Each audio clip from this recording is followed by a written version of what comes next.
ಇವತ್ತು intraday trading ಹೇಗೆ work ಆಗುತ್ತೆ ಅನ್ನೋದ್ರ ಬಗ್ಗೆ ಶೇರ್ ಮಾಡಬೇಕು ಅಂತ ಈ ವಿಡಿಯೋ ಮಾಡ್ತಿದ್ದೀನಿ.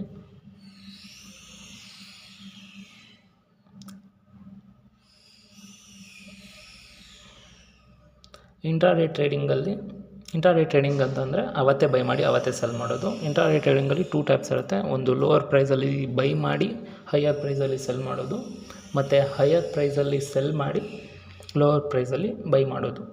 ಡಿಫ್ರೆನ್ಸ್ ಅಮೌಂಟ್ ಪ್ರಾಫಿಟ್ ಆಗಿರುತ್ತೆ ಆ್ಯಂಡ್ ಚಾರ್ಜಸ್ ಕೂಡ ಇರುತ್ತೆ.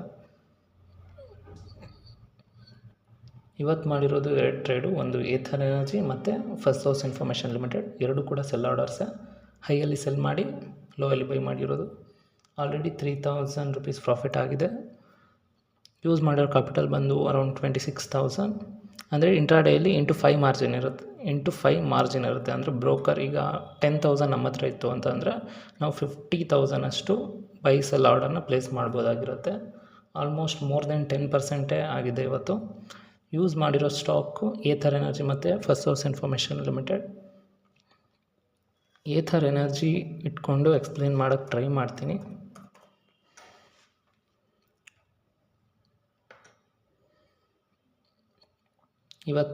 ಇವತ್ತಿನ ಚಾರ್ಟ್ ಇದು ಏಥರ್ ಎನರ್ಜಿದು. ಇವತ್ತು ತುಂಬ ಮೇಲೋಗಿದೆ. ಇವತ್ತು ಆಲ್ಮೋಸ್ಟ್ 3%ವರೆಗೂ ಮೇಲೋಗಿತ್ತು. ಇಲ್ಲಿಂದ ಶಾರ್ಟ್ ಮಾಡಿರೋದು. ಆರ್ಡರ್ಸ್ ಕೂಡ ನೋಡ್ಬೋದು.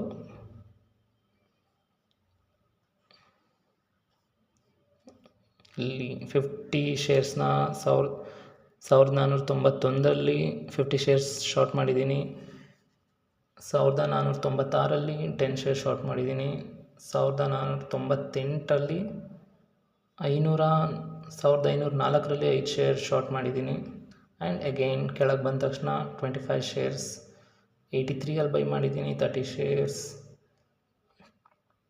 76ಅಲ್ಲಿ ಬೈ ಮಾಡಿದ್ದೀನಿ. ಆ್ಯಂಡ್ 50 ಶೇರ್ಸ್ 80, ಇದು ಇನ್ನೊಂದು ಟ್ರೇಡು. ಆ್ಯಂಡ್ 20 ಶೇರ್ಸ್ 1472ಅಲ್ಲಿ ಬೈ ಮಾಡಿದ್ದೀನಿ. ಆಲ್ಮೋಸ್ಟ್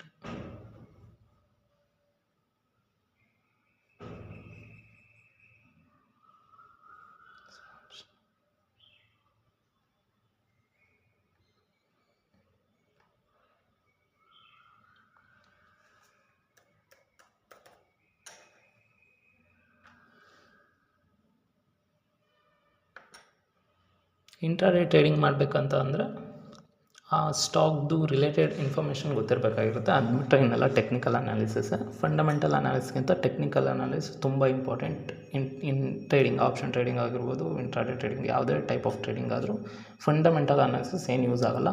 ಆ ಸ್ಟಾಕ್ದು ರಿಲೇಟೆಡ್ ಇನ್ಫಾರ್ಮೇಷನ್ ಗೊತ್ತಿದ್ರೆ ಸಾಕಿರುತ್ತೆ. ಅಂದರೆ ಹೇಗೆ ಟ್ರೆಂಡ್ ಇದೆ, ಬೈಯಿಂಗ್ ಟ್ರೆಂಡೋ ಸೆಲ್ಲಿಂಗ್ ಟ್ರೆಂಡೋ, ಸ್ಟಾಕ್ ಮೇಲೆ ಹೋಗ್ತಿದೆಯಾ ಕೆಳಗೆ ಹೋಗ್ತಿದೆಯಾ ಅನ್ನೋದು ಗೊತ್ತಿರಬೇಕಾಗಿರುತ್ತೆ.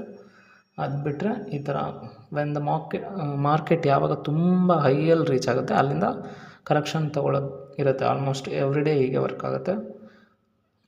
ಮಾರ್ಕೆಟ್ ತುಂಬ ಮೇಲೆ ಹೋದ್ಮೇಲೆ ಈ ಥರ ಸಿಚುವೇಶನಲ್ಲಿ ಶಾರ್ಟ್ ಮಾಡಿದ್ರೆ ಏನು ಕೆಳಗೆ ಬರುತ್ತೆ ಆ ರಿಮೈನಿಂಗ್ ಅಮೌಂಟ್ ಪ್ರಾಫಿಟ್ ಆಗಿರುತ್ತೆ. ಇನ್ನೊಂದು ಟ್ರೇಡ್ ಮಾಡಿರೋದು FSL first source information limited.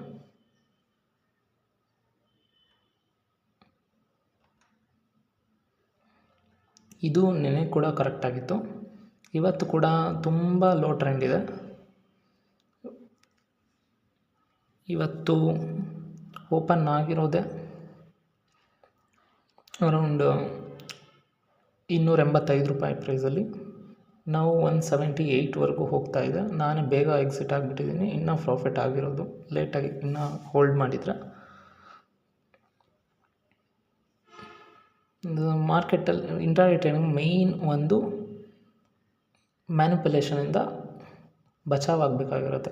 Manipulation ಅಂದರೆ ಇವಾಗ ಈ ಸ್ಟಾಕ್ದು ಟ್ರೆಂಡು ಡೌನ್ ಟ್ರೆಂಡ್ ಆಗಿದ್ರು ಇದು ಅಪ್ವರ್ಡಲ್ಲಿ ಮೂವ್ ಆಗುತ್ತೆ. ಇದು ಓಪನ್ ಆಗಿರೋದು 85 ರುಪೀಸಲ್ಲಿ, ಅಲ್ಲಿಂದ ಅರೌಂಡ್ 89 ರುಪೀಸ್ವರೆಗೂ ಹೋಗಿದೆ. This is called manipulation. Where the market ಕೆಳಗೆ ಹೋದರೂ ಟ್ರೆಂಡು ಡೌನೇ ಇದ್ದರೂ ಅದು ರಿವರ್ಸ್ ಡೈರೆಕ್ಷನಲ್ಲಿ ಮೂವ್ ಆಗುತ್ತೆ. ಈ ಥರ ಸಿಚುವೇಷನಲ್ಲಿ ಮ್ಯಾನಿಪುಲೇಷನ್ ಆಗುತ್ತೆ.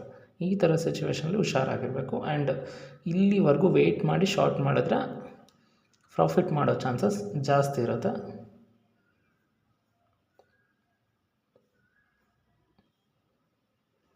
ಅದು ಬಿಟ್ಟರೆ ಅಂಥ ಫ್ಯಾನ್ಸಿ ಇಂಡಿಕೇಟರ್ಸ್ ಏನು ಹಾಕ್ಕೊಂಡಿಲ್ಲ. ದಿಸ್ ಇಸ್ EMA ಕ್ರಾಸ್, ಒಂದು MACD, ಒಂದು RSI ಅಷ್ಟೆ. ಆಲ್ ಟೆಕ್ನಿಕಲ್ ಅನಾಲಿಸಿಸ್ ಅಷ್ಟೆ. Any stock that you can short at the higher prices when the market goes down, ಕಮ್ಮಿ ಪ್ರೈಸಲ್ಲಿ ಎಂಡ್ ಮಾಡಿದ್ರೆ ಪ್ರಾಫಿಟ್ ಆಗುತ್ತೆ. This is all about how intraday trading works. Hope this helps. Thank you.